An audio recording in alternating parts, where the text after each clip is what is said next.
तो ये है हमारी पृथ्वी, पृथ्वी का प्रतिरूप, यानी पृथ्वी ऐसी है और अपने अक्ष पर जैसे ये झुकी है, ठीक है, 23.5 डिग्री। देखिए हमारी जो पृथ्वी है वो पश्चिम से पूरब की ओर घूमती है, पश्चिम से पूरब की ओर।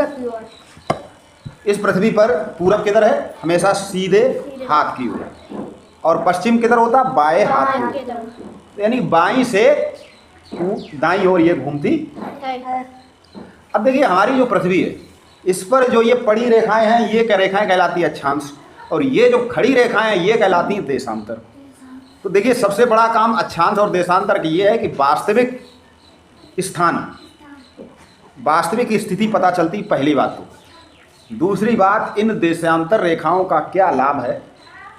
तो सबसे बड़ा लाभ ये है कि इनसे हमें समय का ज्ञान, समय निर्धारण करने में सहायता प्राप्त होती है। समय का निर्धारण, समय का कैसे? कि देखिए ये जो रेखाएं हैं, मान लीजिए यहाँ पर सूरज, यहाँ पर सूरज, सूरज की रोशनी यहाँ पर पड़ रही है। तो जब पुराने समय में घड़ियाँ नहीं होती थी, लोगों के पास घड़ी नहीं होती थी, फिर भी लोग जान जाते थे कि अब कितना समय हो रहा। कैसे? जितनी भी देशांतर रेखाएं हैं, वैसे तो हमारी पृथ्वी को काल्पनिक रूप से 360 देशांतर रेखाओं में बांटा, क्योंकि पृथ्वी पूरा एक चक्कर लगाने पर 360 डिग्री घूम जाती है, 360। तो 360 देशांतर रेखाओं की कल्पना की गई। अब पहले के समय लोग जैसे ही सूरज सीधा सर के ऊपर होता था तो कहते थे कि अब 12 बज गए। यानी कि जिस समय परछाई बिल्कुल ना के बराबर बनती थी उस समय कहते थे 12 बज गए। और सुबह और शाम परछाई सबसे लंबी बनती थी।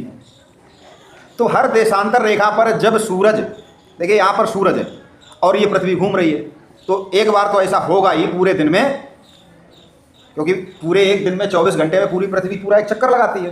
तो पूरे दिन में एक बार ऐसा जरूर होगा, मान लीजिए मेरी उंगली ये सूरज की रोशनी है, कि देशांतर रेखा के ठीक ऊपर सूरज की रोशनी होगी। तो हर देशांतर रेखा पर जब सूरज ठीक ऊपर होता तो वहाँ 12 बजते हैं। अभी यहाँ पर 12 बज रहे, घूम कर यहाँ पहुँच गई तो अब इस पर 12 बज रहे, फिर यहाँ घूम कर पहुँच गई तो इस पर 12 बज रहे, फिर घूम कर यहाँ पहुँच गई तो अब इस पर 12 बज रहे। लेकिन अगर सब जगह अलग अलग 12 बजेंगे तो फिर बड़ा गड़बड़ हो जाएगी। जैसे कि जहाज, हवाई जहाज बहुत तेज गति से चलता है, यानी कि हवाई जहाज जब तेज गति से चलेगा तो यहाँ भी, यहाँ से वो चला 12 बजे, और जब यहाँ पहुँचा तब तक ये भी यहाँ घूम के पहुँच गया, यहाँ भी 12 बज रहे, फिर वो जब यहाँ पहुँचा तो यहाँ भी 12 बज रहे। तो वो पूरे दिन घूमता रहेगा लेकिन उसको उसके हर जगह 12 ही बजेंगे। बात समझ में आई? मान लीजिए अभी जहाज यहाँ पर है और यहाँ पर 12 बज रहे, अब थोड़ी देर बाद जहाज उड़ रहा है तो यहाँ पहुँच गया, ठीक है, तो जो है यहाँ भी 12 बज रहे हैं, तो गड़बड़ हो जाएगी। तो हमारी पृथ्वी को मानक रेखा एक निश्चित स्थान लिया गया ग्रीनविच में, लंदन के ग्रीनविच में, जिसको हमने मानक रेखा का रूप दिया है। ठीक है, ये विश्व की मानक रेखा है। मानक समय, वहाँ का जो समय है वो विश्व का मानक समय है। हमारे भारत में ये रहा हमारा भारत, तो हमारे भारत के बीचों बीच जो रेखा है, बीचों बीच जहाँ से जो रेखा गुजरती है इलाहाबाद के नैनी नामक स्थान पर, उस स्थान को मानक समय माना। वहाँ पर जो 12 बज रहे होंगे, जो समय होगा वही समय पूरे देश के लिए माना जाता है। अब कुछ देश ऐसे हैं, अब ऐसा क्यों ऐसा किया गया है कि 30 मिनट के गुणक पर, कोई देश तो बहुत चौड़ा है, बहुत बड़ा है, वहाँ जो है बहुत दूरी है, तो वहाँ पर कई सारी मानक रेखाएं, जैसे कि कनाडा में बहुत सारी मानक रेखाएं हैं, क्योंकि वो बहुत बड़ा, ये रहा कनाडा ऊपर, ये कनाडा तो बहुत बड़ा, तो वहाँ पर कई सारी मानक रेखाएं हैं। भारत की एक मानक रेखा है जो इलाहाबाद से गुजरती है। अब देखिए क्या लिखा है कि विभिन्न देशांतर रेखाओं पर स्थित स्थानों के स्थानीय समय में अंतर होता है। स्थानीय समय में इस अंतर के कारण अनेक व्यवहारिक कठिनाइयाँ होती हैं, जैसे कई देशांतरों को पार करने वाली रेलगाड़ी की समय सारणी बनाना।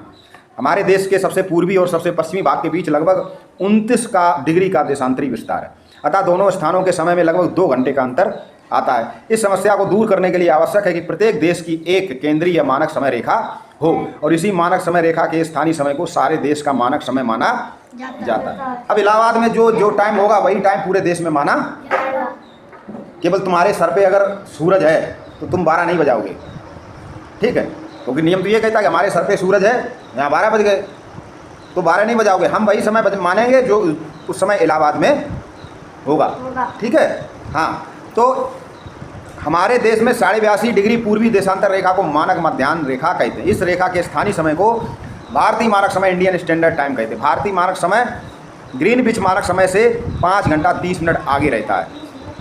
अब देखिए लंदन में जब जो समय होगा उससे हमारा समय 5.5 घंटे आगे होगा। लंदन में जब 12 बज रहे होंगे तब उस समय हमारे देश में 5:30 बज रहे, क्योंकि हम पूरब में हैं। और जो पश्चिम में देश, ठीक है, तो उनका समय पीछे रहता है। तो हमारा समय लंदन में समय रहेगा उससे 5.5 घंटे आगे। पूरे विश्व को मानक समय के आधार पर समय कटबंधों में बांटा गया। संपूर्ण विश्व को 30 मिनट की समय अवधि अर्थात 7.5 डिग्री देशांतरी विस्तार के आधार पर समय कटबंध में बांटा गया।